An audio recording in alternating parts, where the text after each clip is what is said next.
Congratulations to the Florida Gators for winning the 2025 NCAA tournament. But with Monday night's game coming to an end, that means the college basketball season is officially over. And that means we are also approaching 1 month to the NBA draft lottery where the Sixers will find out their fate if they are able to keep that top six pick in the first round of the NBA draft in what's going to be one of the more pivotal off seasons of all time in Philadelphia 76ers history. I don't think that's an exaggeration. Getting that top six pick is a must. And with new reports coming out now every day and new mock drafts, especially ones that we're going to be tracking from Bleacher Report, ESPN, but this episode, a Bleacher Report one from Jonathan Wasserman. He has the Philadelphia 76ers selecting Derek Queen with the number 5 overall pick. Recording this on April 8th. The Sixers sitting here tonight after last night's loss to the Miami Heat. Keep up those odds to have the fifth best odds of getting number 1 overall pick. Obviously, keeping them in the top 6 right there as of right now. But as we know, even if they finish 5 or even if they finish 6, that is no guarantee that they will be picking in the top 6. They need the lottery balls, the ping pong balls to fall their way and fingers crossed the basketball gods are looking out for the Sixers for once. But in this latest mock draft that has the Sixers slated picking number 5 overall, they have them selecting forward slash center, a little bit of a jack of all trades type of big man, Derek Queen out of Maryland. Standout freshman year.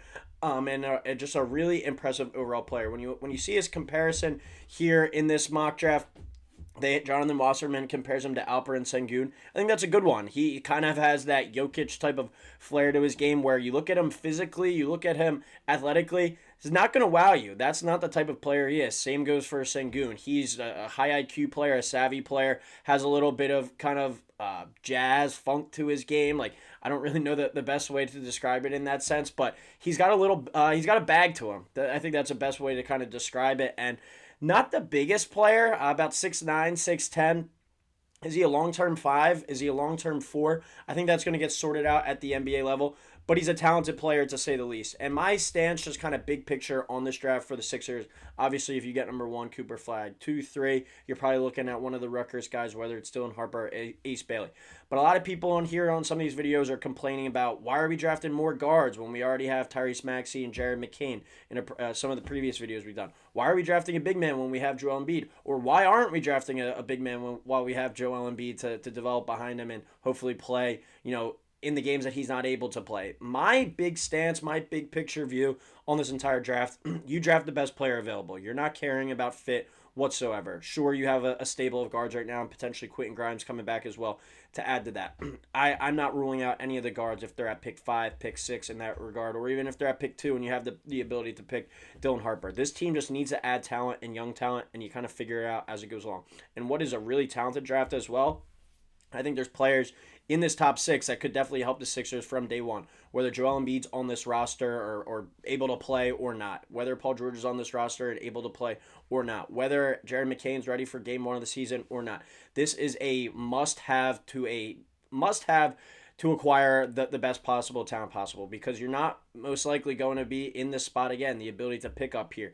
And the only reason why they are doing this team could have still floated along and probably flirted with this play-in spot and competed for a 7 or an 8 seed probably, even if Joel Embiid was out of the lineup. Paul George injury, not that serious. Tyrese Maxey injury, not that serious. This team, and the way Quentin Grimes has played, this team could have kind of competed and hung around in that ballpark for that play-in spot. And certainly that's not the play, because even if you get to the playoffs, you're probably getting knocked out early. So I still think this team is still ready enough to win next year. Obviously, it's all surrounded by Joel Embiid. I feel like every single episode I've ever recorded on this YouTube channel, it's came back to that, and that's the conclusion at the end. But even if Joel Embiid is back, how much can you rely on him? We don't know. He's getting another knee surgery. Does that even fix it? Does that even make the problem that he has go away? We don't know. So I don't care if he's on the roster or not. If Derek Queen, you feel like is the best player available at that spot at number 5, if the Sixers are picking there, then you pick him. He's going to play regardless next year. Embiid will be missing games, but you also have a young, developing presence to go behind him in the paint as well. So when you look kind of big picture-wise at this NBA draft, I think it's just you got to acquire the best talent possible. And even if Joel Embiid is on the roster, Derek Queen probably still fits kind of in that description right there. You look at his production this year, just a little bit of does a little bit of everything for you. You even see in this game against Florida, obviously the game that they bow out in the NCAA tournament, but 27-5-1. He's a very good passer, especially kind of from the high post. He makes some really good reads, a double double threat a lot this season as well. You look at the NCAA tournament, he had a couple great games, and then even the buzzer beater, he showed you kind of that offensive bag where he gets the ball at the top of the key, makes a rip move and a kind of off balance running jump shot. He offers a little bit of everything to his game, and that makes him an attractive piece for a guy at his size to be able to kind of move and fluctuate with the ball the way that he does. That's a very impressive kind of skill set and something that the feel is there that's not really teachable. These are things that a 19, 20-year-old kid shouldn't really be accustomed to doing, and he's able to kind of already do it at a high level, which really makes it kind of eye-popping, and makes him a potential, top 5, top 10 prospect. Derek Queen is already officially declared for the draft as well. Kevin Willard leaving Maryland to go to Villanova, I think pretty much ended any chance that Derek Queen was going to or wasn't going to come back, or that kind of put the nail in the coffin in that regard.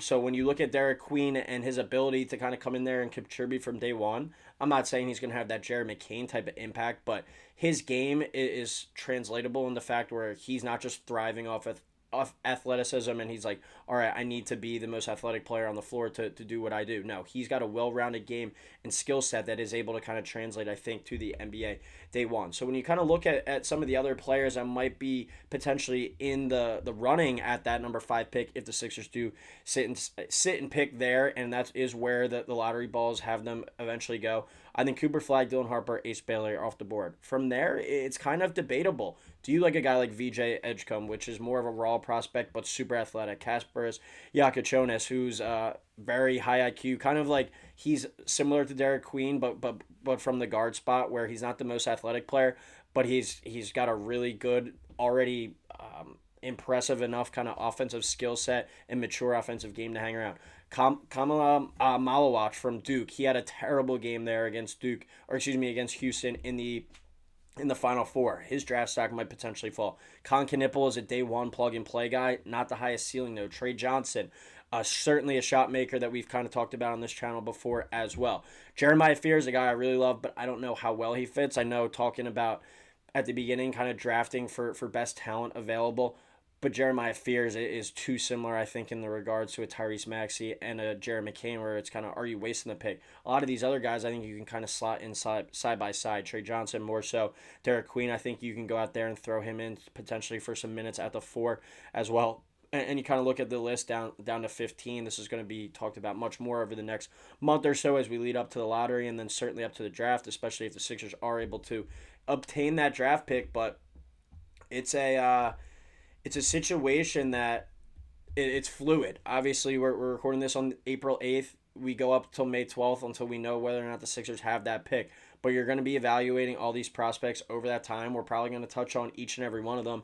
More and more mock drafts coming out as well. Be interested to see once the season officially ends where the Sixers fall, if they rise or end anymore. I think the season officially ends on Sunday, the regular season. So we'll probably have another mock draft out and ready to kind of read into next week. But before Derek Queen in this draft, you had Cooper Flag, Dylan Harper, Ace Bailey, and then I believe it was Yakachonis as well, kind of your top 4 picks there. Derek Queen sitting there, he's probably my pick. You can make an argument for Edgecombe, you can make an argument for Trey Johnson, but I think you also can make an argument for Con Knipple, a guy that is going to be a plug-and-play piece for a team that you're expecting and hoping to get back to the playoffs next year. But all this stuff is going to be very fluid and moving throughout the next not just couple weeks but couple months as well, especially if the Sixers get into that top 5. We're going to be breaking down these top prospects top to bottom. If they could fall as low as 6, the Sixers could pick as high as 1.